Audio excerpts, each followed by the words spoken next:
Przyjechaliśmy właśnie do świątyni. Ja ją dopiero zaraz pokażę, bo przyjechaliśmy motorami, kawałek się przeszliśmy, ale mam takie wrażenie, że ona jest chyba opuszczona. No ciężko powiedzieć, bo tutaj są jakieś kadzidła, wszystko. Ja może pokażę. Przyjechać tutaj to nam zajęło trochę czasu. Wspinaczka. I patrzcie, co się dzieje. Jest jeden ziom i tysiące różnych innych ziomów dookoła niego. Patrzcie. Nie wiem, bo ja się nad tym zastanawiałem dzisiaj, czy... No bo jednak ten buddyzm polega na tym, że to są jednak tacy asceci, troszkę jakby rezygnują z jakiegoś tam bogactwa i tak dalej, ale na pagodzie zawsze musi być kupa złota, kupa różnych złotych ziomków, ale to jest troszkę creepy. Ja w ogóle jak tędy idę, to się dziwnie czuję. Bo niektóre te postacie po prostu się patrzą na mnie. Ja się boję, że któryś się ruszy.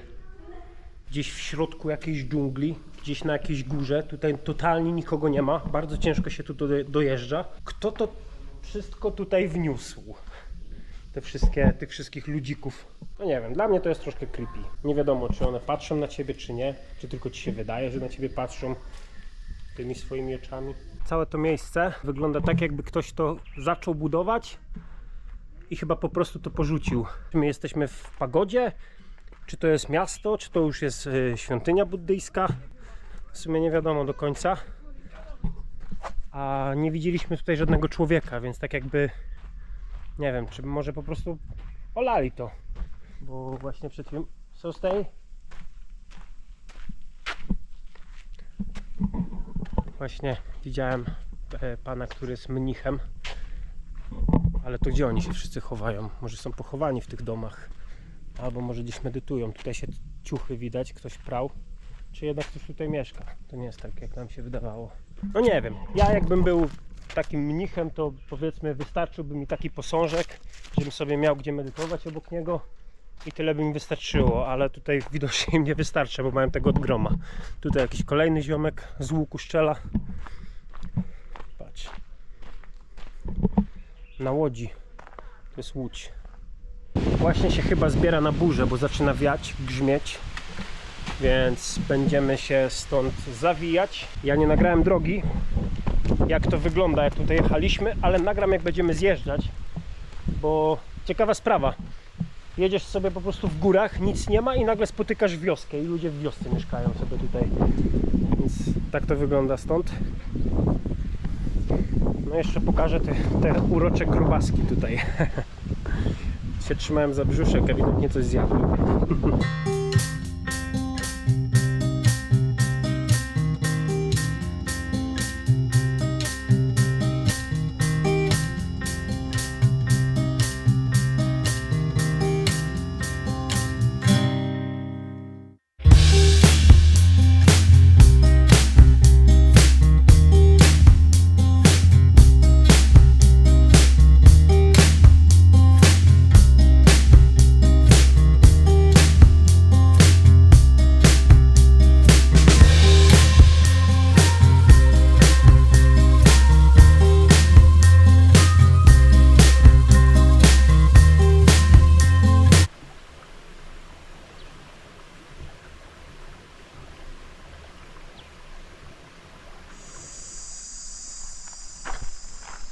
To są cykady. I ostatnim razem jechaliśmy na tą wycieczkę z Pawłem i Natalą. Przejeżdżaliśmy i zaczęło coś padać z deszczu. No i ja patrzę na niebo, zero chmurki, z czego to pada? No i nakapało mi na twarz, więc ja się oblizałem, a później się dowiedziałem, że to siki cykad.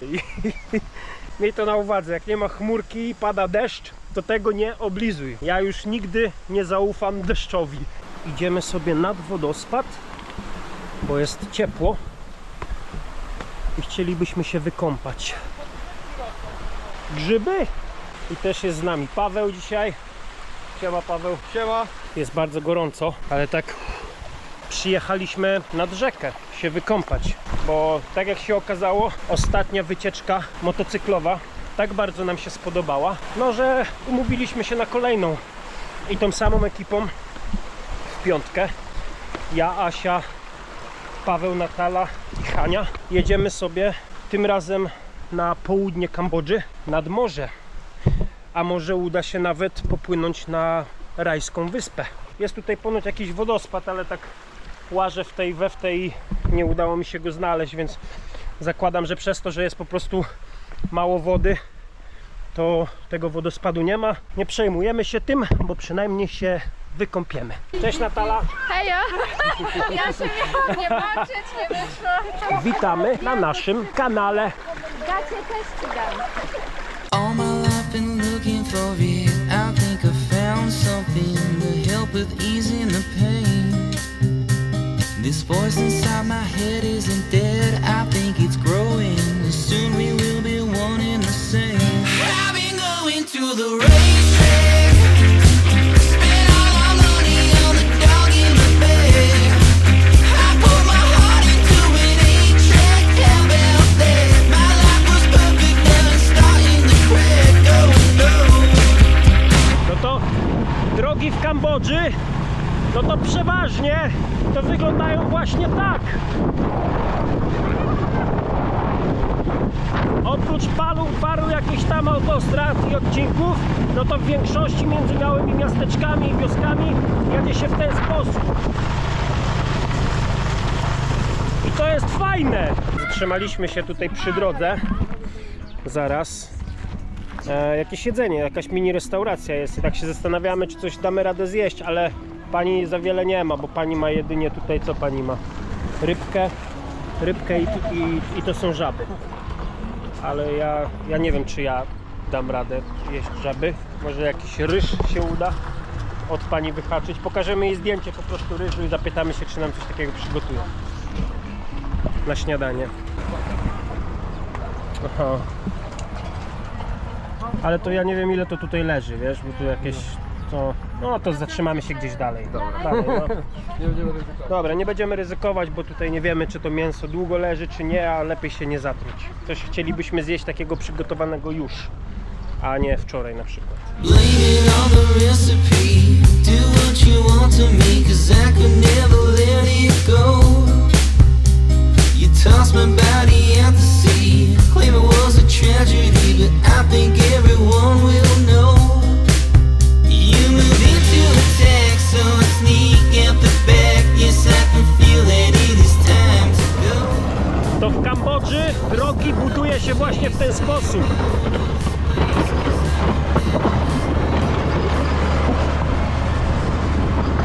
A nie byle jak asfaltem, a później trzeba to co roku poprawiać, bo dziury. A tu jeb, piach, walec i 100 lat tak będzie ta droga trzymać. Albo nie. To dojechaliśmy do jakiegoś miasta. Tutaj coś zjeść. Ciekawostka. Tutaj w takich restauracjach, jak tutaj jest przy drodze głównej, są takie garnki i tutaj po prostu zaglądasz sobie do każdego garnka, co jest w środku, omlety. Chyba omlety, no. I zaglądasz do każdego garnka, patrzysz co jest w środku i sobie po prostu wybierasz. Najlepiej wsadzić nóż do środka. No właśnie, bo wtedy Tak może jak nie mówi Paweł, nigdy nie wiesz, w którym garnku jest pies, więc raczej radziłbym Jak się wylosuje, to się wylosuje. tak, raczej ostrożnie bym radził, nie? Pomidorki, jakaś kapusta i rybcia. No i masz taki zestaw do wyboru i prawdopodobnie to się je po prostu z rożem. I to jest tanio i ponoć dobre. No i jak wiadomo, nie ma dobrej wycieczki motocyklowej bez tankowania. Pokażę wam taką ciekawostkę. Przy tych motorach jest tutaj takie coś, taki guzik, który nazywa się pas. Masz go pod ręką i po prostu pyk, pyk i to służy do używania świateł długich. To jest takie po prostu jedno mignięcie światłami długimi. No tutaj się używa tych długich normalnie do wszystkiego, no tak jak w Anglii. W Anglii czy to jest takie international language jak słowo k***a w Polsce. Po prostu mijasz, używasz świateł. Chcesz podziękować, używasz świateł. Kogoś wpuszczasz, używasz świateł. Bo to ja nie wiem, o co chodzi tam w Polsce, jest jakieś nieuzasadnione użycie. No głupie to jest, no ale to cała reszta świata się dobrze się ma z tym. Niektóre motory mają to po prostu wbudowane już, żeby się z tym nie pierdzielić jakoś. I pan to przynosi po prostu na talerzykach i do tego daje ryż i tak się tutaj je. Jak coś. Będzie ćniani, czyli pyszne. Ćniani. Po prostu wszystko ma tą samą cenę i za jedną porcję do tego ryż Kosztuje to 6 zł, czyli 6000 riali. My już jesteśmy najedzeni, walimy dalej.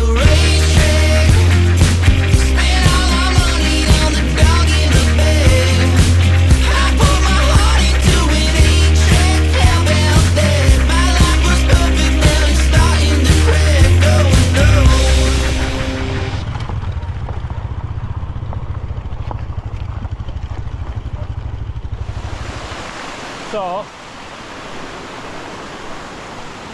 Faktycznie. Rzeźba wykonana, jakaś leżąca postać. No, ale jaja. Jest kolejny stop na naszej trasie. Ponoć jest gdzieś tutaj wodospad. Taka ciekawostka, w IX wieku, tak? W okolicach IX wieku, bardzo modne tutaj w Kambodży, było robienie płaskorzeźb. I jedna z takich rzeźb jest tutaj w wodzie. I to jest z bardzo, bardzo dawna. Tego tutaj jest więcej, bo tam jest tego widać więcej. Tutaj jest kolejny. Tutaj w tym miejscu. Tu też jakiś ziomeczek. Tam jakieś postacie. Aż się dziwię, że tutaj w ogóle nie ma ludzi. Nie ma tutaj turystów. O, rozdarłem sobie koszulkę właśnie. W takich miejscach mogłoby się wydawać mniej ciekawych. Jest od groma ludzi, od groma turystów. A w takim miejscu jak to, gdzie faktycznie widzisz coś nietypowego, nie ma totalnie ludzi. Wszystko opustoszałe. Patrzcie, tu jest kolejna. Kolejne jakieś rzeczy z kamieniem. O, ale jaja.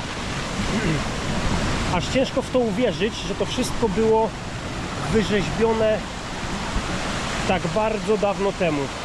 Patrzcie. I to jeszcze w takim miejscu.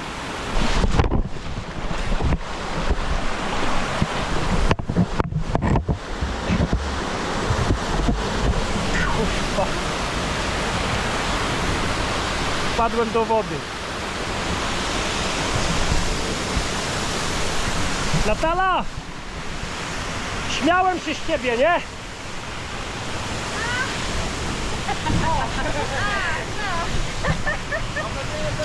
A tak się z Natalii śmiałem dzisiaj. Dobra, wracając. Już muszę uważać, bo tu jest po prostu ślisko. Ale ciężko uwierzyć w to, że to jest tak bardzo stare. Zobaczcie. Tutaj kolejna. Zazwyczaj takie parki tutaj w Kambodży to się płaci nawet kilka dolarów za osobę za wejście. I zastanawialiśmy się, czy w takie miejsce też będziemy musieli dużo płacić. A okazuje się, że to po prostu stoi puste. Mieliśmy się kąpać, ale w sumie to ja już nie wiem. Już w sumie mam zaliczone. Piękne widoki oczywiście.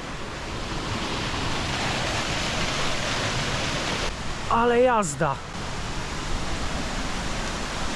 O stary. Jaka dbałość o szczegóły. Patrz, ona ma normalnie łańcuch na szyi.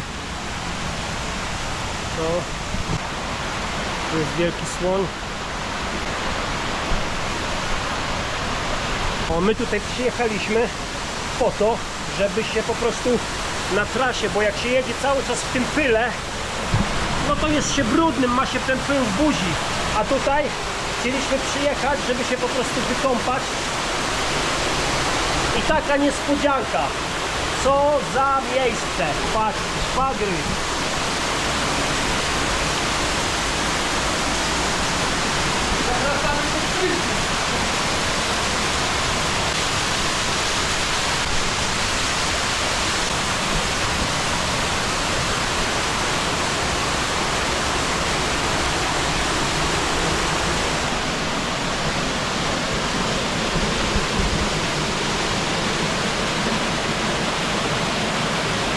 My się tutaj jeszcze chwilę pokąpiemy i będziemy ruszać dalej. Ale nie mówcie mi, że fajnych miejsc też wam nie pokazujemy. O, tak. Ja bym raczej podchodził do tego sceptycznie, bo Może być tak, że może jakaś część tych rzeźb jest faktycznie z tamtego okresu, a resztę po prostu dorobili, żeby móc tu postawić ośrodek. Nie wiem. W internecie jest napisane, że najlepiej to spytać lokalnych przewodników, bo oni będą wiedzieć, czy to jest nowe, czy stare. No część wygląda jakby była stara faktycznie, ale część wygląda jakby była zupełnie nowa. Po prostu z przymrużeniem oka, no ale nie zmienia to faktu, że bardzo ciekawe miejsce. Jaka jest prawda, pewnie się nigdy nie dowiemy, ale jak my to mamy w zwyczaju, mamy to w dupie.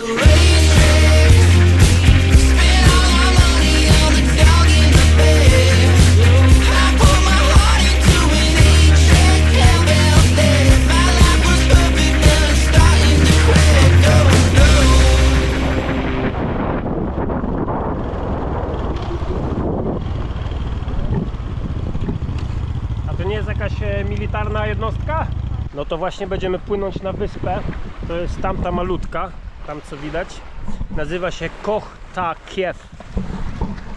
Jest to około 190 km od Kampotu. Nie będę mówił ceny, bo jest za drogo i później będzie, że jestem bogaty. Dawać donaty, bo nie mam za co płynąć.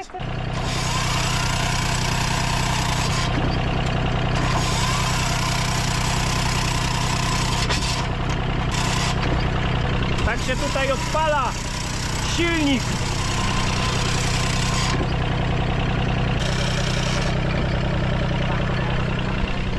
Nie chcę mu coś odpalić. Niby płyniemy, ale jakoś powoli.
Kotwicę, pyk. No to jesteśmy. Super! O, ja będę mógł sąsiadka pograć! Patrzcie, nawet jest tutaj siłownia.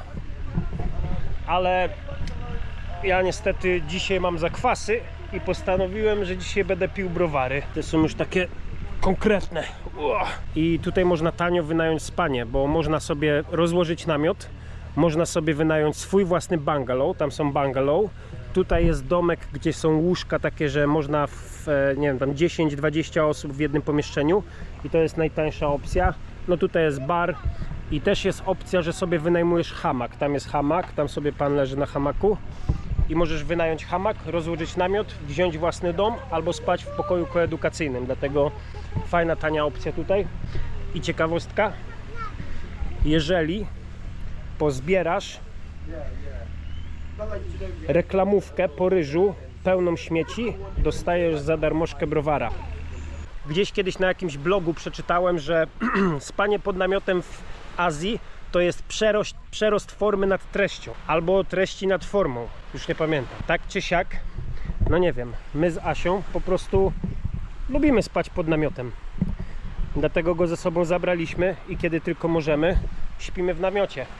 Problemem jest tylko zawsze to, że tutaj jednak jest gorąco i przez cały dzień człowiek chodzi spocony, bo tam załatwić się w krzakach, no to już to nie jest problem, tylko problemem zawsze jest gdzie się umyć. A no te rzeki tutaj często w Azji okazują się bardzo brudne, bo tam wszystkie ścieki ze wszystkich wiosek pakują do tych rzek, więc w takich miejscach jest się ciężko myć. Jeszcze jak mieliśmy ze sobą motor w Wietnamie, no to jeździliśmy z własną wodą i po prostu się myliśmy w butelce wody, łazienki, dostęp do bieżącej wody, no i śpimy na plaży praktycznie.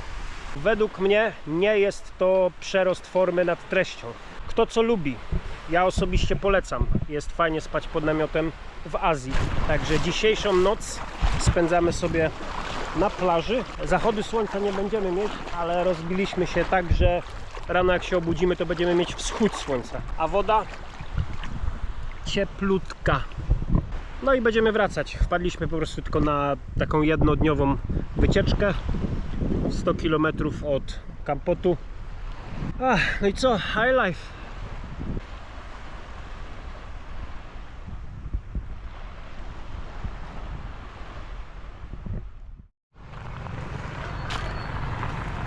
No to my już jesteśmy w drodze powrotnej. Przyjechaliśmy coś zjeść, muszę powiedzieć, bo te gary, które pokazywałem wcześniej, okazało się, że trafiłem na jakieś danie, które całkowicie rozregulowało mój system trawienny, więc całą noc i można powiedzieć pół dzisiejszego dnia byłem niezdatny do życia ani funkcjonowania. No i z tego powodu Natala postanowiła, że przyjedziemy jeszcze raz w to samo miejsce, spróbować szczęścia. No tam nic nie było, no. A dobre było. Żeby nie było, że nie ostrzegałem.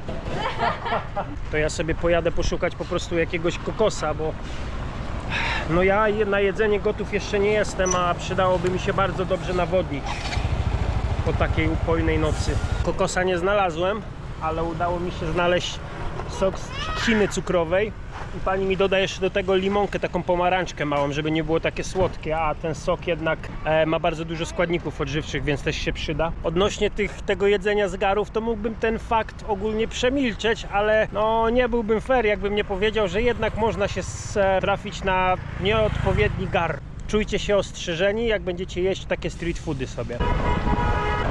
I jeszcze taka ciekawostka, jak jeździmy tutaj na motorze, to ostatnio Natala wpadła na taki fajny pomysł, bo mi wpadł kamień pod powiekę i nie mogłem go za cholerę wygrzebać, więc kupiliśmy sól filozoficzną, sól fizjologiczną, bo tutaj jest bardzo dużo pyłu jak jedziesz, dlatego jak już cię pieką oczy, to sobie bierzesz to i normalnie sobie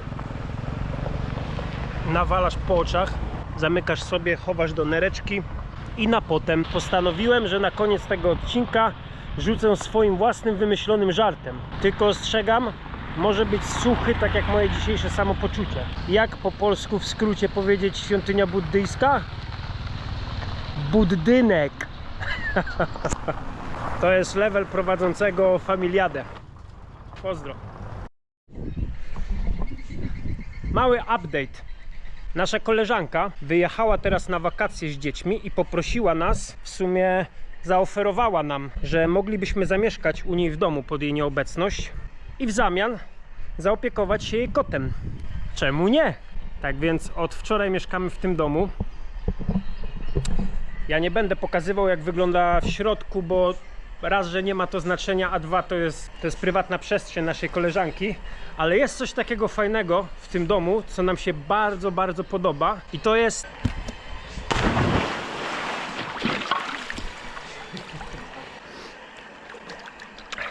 także do końca trwania naszej wizy będziemy się tutaj opiekować, pilnować domku i kotka. Sylwia pozwoliła nam jeszcze używać swojego motoru, także dzięki, Sylwia, bardzo. Pozdrawiamy twojego basenu.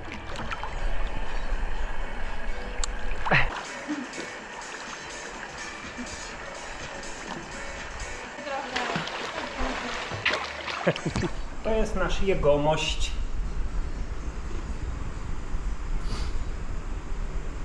Tylko chciałby, żeby go przytulać, dawać uwagi, karmić. Jak wy, człowieki, możecie robić coś innego niż mnie tylko głaskać. Tylko problem jest teraz taki, że jej się nie da stamtąd wyciągnąć. Już tak chyba będziemy tutaj w tym domu jak siedzieć i nigdzie się stąd nie ruszymy. Dzięki, Sylwia. Pajo. Tak będzie siedzieć cały dzień dzisiaj.